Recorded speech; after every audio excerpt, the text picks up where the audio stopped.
Jammer, you know what Skepta did? You know what Skepta did? He got the bass.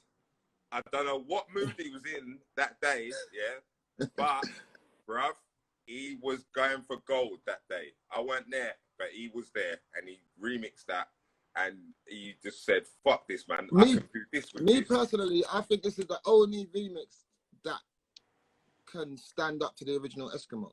It was, I like it better only because opposites will attract. So I like the normal one, but then I like the Mazza, don't I? I like a Mazza of a tune. So that's why him and Richie Montana and Tubby as well, but Richie Montana and him, they done I was surprised. But you know what I liked? Do you know how I met Logan Sama? He done a remix of Eskimo. He done a remix of it. Logan Sama's remix of Eskimo is nang. Ask him. I ain't even got it no more. I ain't even got no. Hey fam, Logan Sama's remix of Eskimo is nang. If someone can find it, they're gone. Ask him. Nah, I swear to God. I need to find that. Bro, you're gonna play it. You're gonna play it and say, raw, because it was lively. It's just that it wasn't hype. It wasn't gunshot. Yeah. But it was nang. That is how I met him. So you see this tune? So this is the Skepta Eskimo gunshot rhythm. When you played this at Eskimo dance, and the gunshots was lit off at Eskimo dance. How long was you not allowed to play at a sidewinder or a rave? How long? What the set? How long was the set, or after that happened? No, because when that happened, I remember that. Yeah. Well, that happened. We was doing it. It was a madness. All of a sudden, heard some shots going off. I didn't know whether it was fireworks or what, or blanks. You know, starter pistol from the athletics track. Didn't know what it was the first time. Yeah. Then heard the next time and said, "Oh shit!" And then that was in Sanctuary. It was massive. Like, obviously, the security is probably rushing around trying to do a madness. Yeah. But the music just didn't stop for about. It went on, bro, for a minute, like for a good 5 minutes before a security guard actually said, "Hey, stop the music." You get me? So and then that's the moment when you said. That's the moment when you said, if you want to hear it again, I want more shots. Yeah. But you know what? Now when I listen back, I thought I was in Yard or somewhere. I didn't actually. Of course, I thought we was though. That was that's where our heads was. You get what I'm saying? Yeah, it was then. I thought I was on a sting, and I thought I was in Yard, and I was well excited. But the truth is, I could have been a Mazza. So when you went to press it and you got it off Skepta and you went to press it, is that why it was called Gunshot Rhythm? Yeah, because we had it on dub and it did the madness. So, but you know what? I was thinking about this the other day. When Skepta made Private Caller,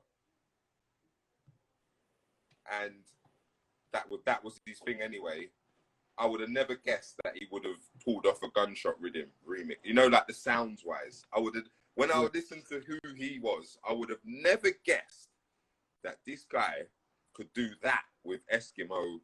Like, you know, one good thing I noticed with Skepta. With Skepta was really good, is when even when he clashes someone or when he's making rhythms or whatever, he can go into that person's realm. He done it with Flirta D. Yeah. he can. He knows how to. He does. But then rhythms there, and you know what rhythm's cold as well. The beat for I wear my own arms. Man see me and roll them on arms. I wear my own arms. He made that. Rhythm. He made that instrument. Skepta. Did he? Yeah. Skepta made that. When it comes to instrumentals and that, bruv, you can't. Boom, boom, boom, boom. Yeah, that one's cold. But you know what? A lot of people have been asking more for Wiley instrumentals. Like, what's happening with you and your instrumentals as well? Because, bruv, you're like one of the most prolific. I've got them. I sent them to Logan. I sent them to Thingy. I'm gonna give them out. I've been making them lately, trying to get back to some kind of place in grime production. Yeah. Because I only know how to do. I only know how to do myself. So if myself was like not really rocking that time, and I was chilling cool. But then if it's time for some Wiley, then I'm ready to do it. So I started making them.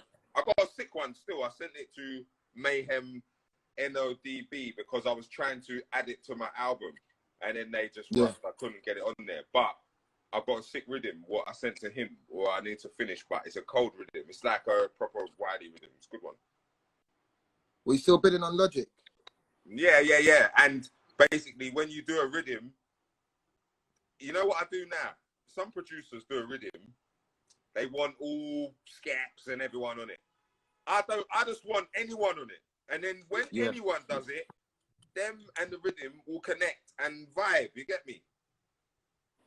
Well, it's a total different era we're living in now. Like, like the new generation. I just want new people to have a go to see where they can go. You get me? As well as us. What's kind of really, we need to see a Wiley and SBK rhythm though. No, I've got SBK. I'm working with SBK. YG, all of the youngers, I will work with them. But no, you do. I'll give it to you. He sent me a cold one still. He sent me a cold one. Them youngers, like this morning, I had to do a feature. I had to do a verse for, it was K9, Froster, and Diamond. And they're like 3 West London MCs, legends, who everyone in West will know them, but they might not have got to where they wanted to go. But really, they could get there because with their own ability. And I done that tune today, and the tune's cold. But them 2 MCs, they're a bit older, so they was there kind of thing. So when I listened to them, I was like, they was there, yeah. I was like, fucking hell, Froster and Diamond and K9, and because I asked K9, like, who's the people around your age group who you want to bring true, like, and rock? And he's like, yeah, this one, that one, like West London people, you get me? But Froster fucked up bruv. You see Froster, he is cold. You need to find it, bruv. He's fucked. Froster, fucked. Like, he's angry and powerful. That he's fucked. West London, I swear. K9's sick as well, but Froster and Diamond are like in East how we love Monkey and someone else. You get me? Yeah. It's fucked. Like, so that's what we need to do as well, bruv. Get all the younger generation, bruv. Don't worry, because one day Diesel rung me, said, do a verse for this tune. I've done a verse for the tune. It was that tune called Irie. But the tune's wavy. I said, hold on, Diesel. How have you got this? And then I've done the next one. Then I said, nah, Diesel's rocking. I said, Diesel's rocking. He's got all the man.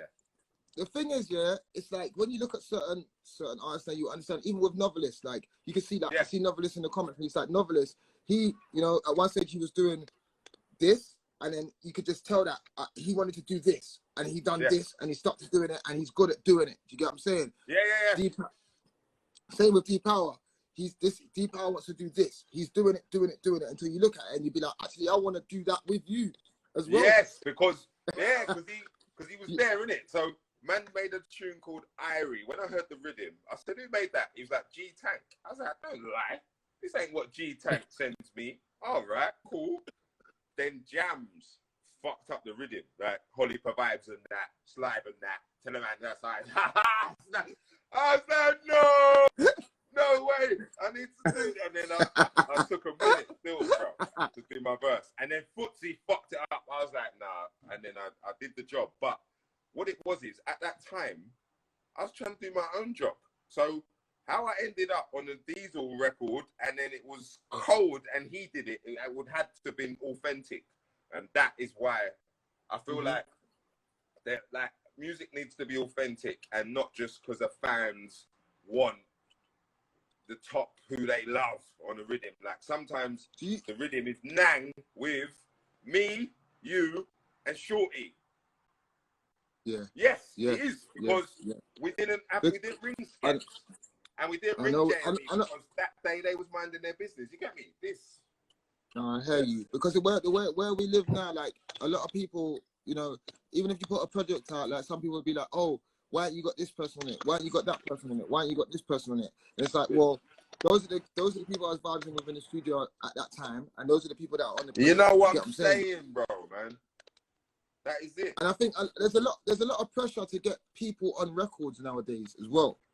Well, there is, because obviously the ultimate grime fan wants to see Kano, Wiley, Dizzy, Skep. Like it's the ultimate grime fan is gassed, and I get it. Yeah. Because, of course, I get it. Yeah. I do understand. Yeah. But we need to have a reality. We need to have the reality, and that is why even Skepta, he understands this authenticity thing. Like, he knows how to make a record. So does JME, with people, and not just Skeps, thingy, because all the fans want the ultimate. Obviously, that's a blessing as well, if you can do it. But yes, authenticity is a good one. And Diesel, by now, Diesel, I'm going to be honest, you've ended up with too many records out of by now, Diesel has got bro, you took them all, Diesel. No, but you see what it is. Once Diesel gets into a work method, once Diesel gets into a work method, I've been, you know what I mean? I've made projects with Diesel. Once he's a man that you can lock in the studio with, he will really put his head down. He'll work. He'll write. Do you get what I'm saying? Nah, he will. I remember when Diesel, I like Diesel. I like Diesel. He every time I see him, I just think of the roof. And when there was we was on the roof, and there's no barriers, and if anyone ran at each other or tried to push each other, really we're just gonna fall off the side and fall 25 feet and die. So that's why Diesel reminds me of the roof, or like when you're on Deja Vu, and then you're doing your set, and then someone comes up from Leighton or somewhere, and they weren't their set, and then they come on, then Esco walks in. Esco walks in like, yeah, we're on this set, like, whether they was a lad or not, bro. And then Diesel and Kenny have to talk to see if it's okay, because it's getting a bit busy. Well, it's funny that you're saying that. So do you think like now, all of those days are gone, and we're not there. We're not there like how we used to be on the roof, yeah. And we're not there on pirate radio station how we used to be on pirate. Do you think that Grime Records being too big, or being like not too big because they can't be too big, but being so, you know, records that we've had, you know, from our scene exceeding certain limits that they could have ever have reached? Do you think that leaves like a high expectation on your everyday grime act that's just doing grime, like that's just making music? I think there's a high expectation, but here's the thing. If you're a don in grime, you will know, oi, pow, this, that, shutdown, German whip. As long as you know that side of it, then you're a don for that side of it. Right. As long as you know when it's barring time, you're a don for that side of it, then you're a don for that side of it. I think in grime, confidence and knowing how nang you are is the key. It's the key, because if you know it and the confidence is there, nothing can take it away. Because remember, fans decide what they like. So you can't get caught up if the fans are not breading you this time. Yeah. You just got to keep rocking. Yeah. The fans might bread my man next time. You have to be fair and not stubborn, and know enough to know that the fans are allowed to choose who they like at that time, at that stage of their lives, you know. Like each generation from first year to, like, when a first year starts secondary school, a fifth year leaves. So it's generational, isn't it? And each person who lives that part, they will love their part. So you just got to keep rocking. But with grime, grime is a special thing. You know why? Because the people from it love it as much as someone from hip hop loves hip hop. And that is not a lie. Like, I love grime as much as Jay-Z loves hip hop, and no one can't change that. It don't matter about Heat Wave. It don't matter about anything else, what I was doing to get money because I had Job Wolf in my ear or someone else in my ear. No disrespect to them. I'm just saying.